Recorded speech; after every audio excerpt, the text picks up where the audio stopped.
नमस्कार। MA final year home science meal planning major considerations unit first है। उसमें major considerations है। Definition, objective, principles और importance तो अपन पहले पढ़ चुके हैं, फैक्टर ऑफ फैक्टिंग में पढ़ चुके हैं। आज हम लेते हैं मेजर कंसिड्रेशंस।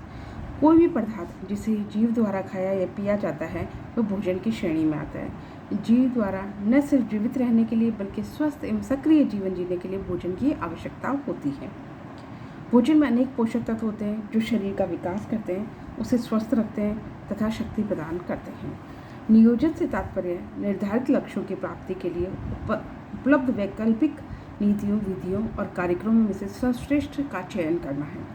नियोजन निर्णयन की वह प्रक्रिया है जिसके अंतर्गत प्रबंधक भविष्य में किए जाने वाले कार्यों के विभिन्न विकल्पों का मूल्यांकन करते हुए एक सर्वोत्तम विकल्प का चुनाव करता है। एक संतुलित आहार वह है जिसमें भोजन के सभी तत्व विद्यमान होते हैं। आहार जिसमें आहार के सभी वर्ग जैसे ऊर्जा देने वाले, शरीर संवर्धन करने वाले, सुरक्षा प्रदान करने वाले हों, जिससे कि व्यक्ति को सभी पोषक तत्व प्राप्त हो सके और संतुलित माना जा सके। विभिन्न आयु वर्ग, लिंग, शारीरिक कार्य, आर्थिक स्थिति, शारीरिक स्थिति के अनुरूप संतुलित आहार भी भिन्न भिन्न होते हैं। आहार का प्रबंधन एक बौद्धिक और मानसिक प्रक्रिया है। सफल आहार नियोजन से व्यक्ति या परिवार के सदस्यों की पोषण संबंधी आवश्यकताओं की पूर्ति होती है। भोजन सदस्य की रुचि के अनुसार बनता है तथा उसमें विविधता आ जाती है।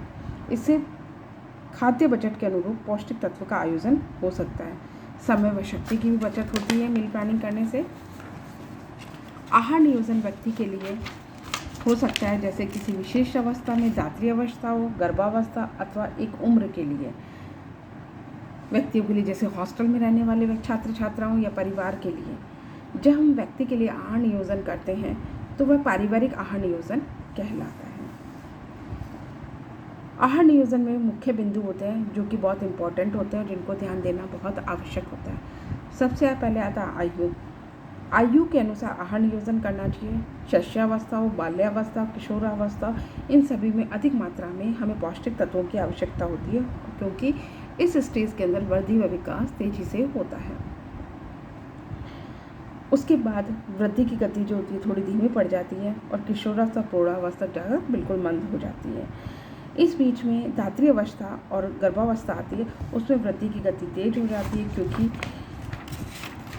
जो फीटस है वो माँ से ही भोजन ग्रहण करता है और अपनी वृद्धि व ग्रोथ करता है। इसीलिए उस टाइम टूट फूट शरीर की मरम्मत की भी अधिक ज़रूरत होती है, तो इस समय अधिक पोषण तत्वों की आवश्यकता होती है। वृद्धावस्था में पोषक तत्वों की मांग कम हो जाती है क्योंकि कार्य क्षमता कम हो जाती है, इसलिए उन्हें कम पोषक तत्वों की आवश्यकता होती है। सेकंड लेते हैं हम लिंग। पुरुषों व स्त्रियों में शारीरिक भिन्नता के साथ साथ आकार, भार, क्रियाशीलता में भी अंतर होता है, जिसके कारण दोनों ही आवश्यकता में विभिन्नता होती है। 10 से 12 वर्ष तक के बालक बालिकाओं की वृद्धि एक समान होती है, अतः आवश्यकता भी एक समान होती है। इसके बाद आकार, भार, शारीरिक परिवर्तन, क्रियाशीलता, वृद्धि, विकास में अंतर आ जाता है, तो उनकी पोषण संबंधी आदतें, पोषण संबंधी मांग में भी विभिन्नता आ जाती है। फिर आता है विशिष्ट शारीरिक अवस्था। कुछ विशेष शारीरिक अवस्था जैसे गर्भावस्था, धात्री अवस्था में पोषण तत्वों की मांग जो होती है बढ़ जाती है। इस समय बच्चा जो होता है माँ से ही भोजन ग्रहण करता है, उसका पूरा पोषण माँ पे ही निर्भर रहता है, तो इस समय धात्री जो माता होती है, जो गर्भस्थ स्त्री होती है, उसको अधिक प्रोटीन की ज़रूरत होती है, अधिक आयरन की ज़रूरत होती है, तो विशेष ध्यान देना आवश्यक होता है। अब धात्री अवस्था में जो होता है बच्चा माँ पे ही डिपेंड रहता है, माँ से ही दूध पीता है, माँ से ही अपना पूर्णतः आहार ग्रहण करता है, तो इस धात्री अवस्था में भी हमें अधिक ध्यान देने की, पौष्टिकता पर ध्यान देने की आवश्यकता होती है और अधिक पौष्टिक आहार दिया जाना चाहिए। फिर आता है आर्थिक स्थिति।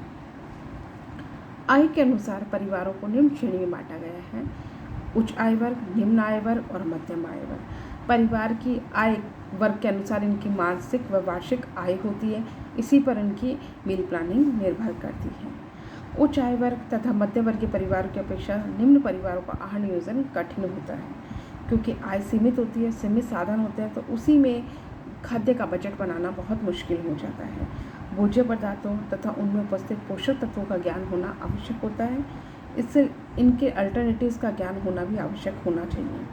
ये शरीर के लिए ज़रूरी होता है, क्योंकि यदि किसी कारणवश कोई भोज्य पदार्थ उपलब्ध नहीं हो पाता तो वह महंगा होने के कारण तो उसकी डेफिशिएंसी देखने को मिलती है। उच्च आय वर्ग में अधिक होने के कारण सरलता से सम्मिलित किया जा सकता है भोज्य पदार्थ में हर चीज़ को। मध्यम आय में आय सीमित होती है, खाद्य बजट आसानी से खर्च कर सकता है तथा सभी प्रकार के भोज्य पदार्थ का आयोजन कर सकता है। इसके मिश्रण से वह भोजन को सुविधापूर्वक संतुलित कर सकता है। मौसमी तथा स्थानीय स्तर पर उगाए जाने वाले भोज्य पदार्थों के साथ वह शौक के लिए महंगे भोजन जैसे विदेशी फल व सब्जियां, ड्राई फ्रूट्स, पनीर आदि को आसानी से सम्मिलित किया जा सकता है। अब आता है कार्यशैली।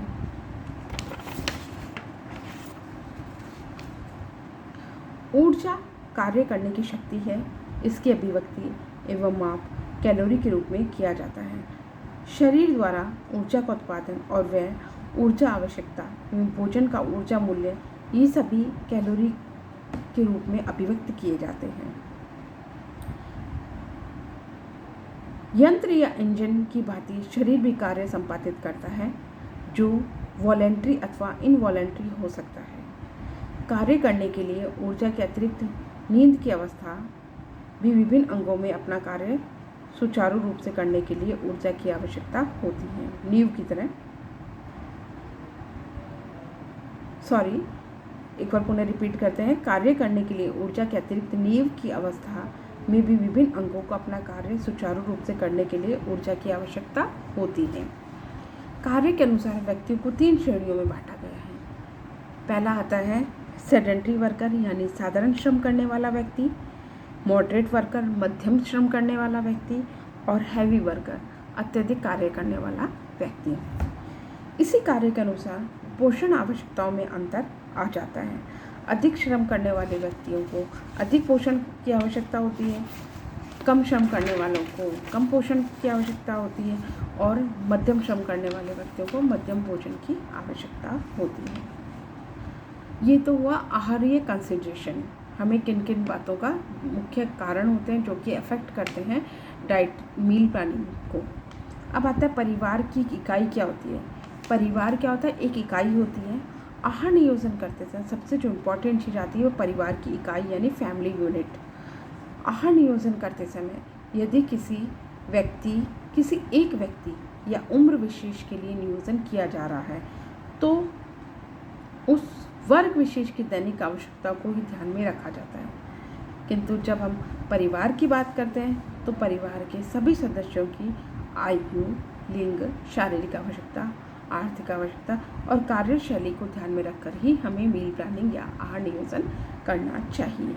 नियोजन करते समय हमें परिवार को एक इकाई मानकर ही आहार नियोजन करना चाहिए, नहीं तो आहार नियोजन सही नहीं होता और परिवार के सभी सदस्यों की इच्छा के अनुसार नहीं होता।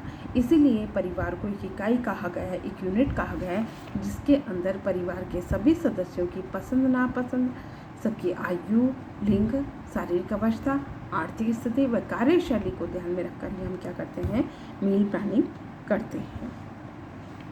अब आता है फूड हैबिट्स क्या होती हैं। खान पान की आदतें। खान पान की आदतें बहुत ज़्यादा इफेक्ट करती हैं, क्योंकि 3 तरह की होती हैं खान पान की आदतें। एक तो होता है शाकाहारी, एक होता है मांसाहारी और एक होता है अंडाहारी। शाकाहारी जो लोग होते हैं उनके भोजन में सब्जियों का चयन अधिक किया जाता है। उनकी पौष्टिकता का ध्यान सब्जियों को ध्यान में रखकर ही करना चाहिए। मांसाहारी व्यक्ति जो होते हैं मीट, मच्छी, अंडों का प्रयोग करते हैं तो उनकी डाइट में वो प्रोटीन रिच होती है और उनके डाइट को उनकी जो रिक्वायरमेंट्स होती है पौष्टिकता की वो इजीली फुलफिल हो जाती है। अंडाहारी एगिटेरियन जो होते हैं वो भी अपने रिक्वायरमेंट को प्रोटीन को पूरा कर लेते हैं। व्यक्ति की भोजन शैली के अनुरूप ही खाद्य पदार्थों को चयन करना चाहिए, क्योंकि जैसी उनकी भोजन शैली होगी उसी के अनुसार उनका भोजन तैयार करना चाहिए।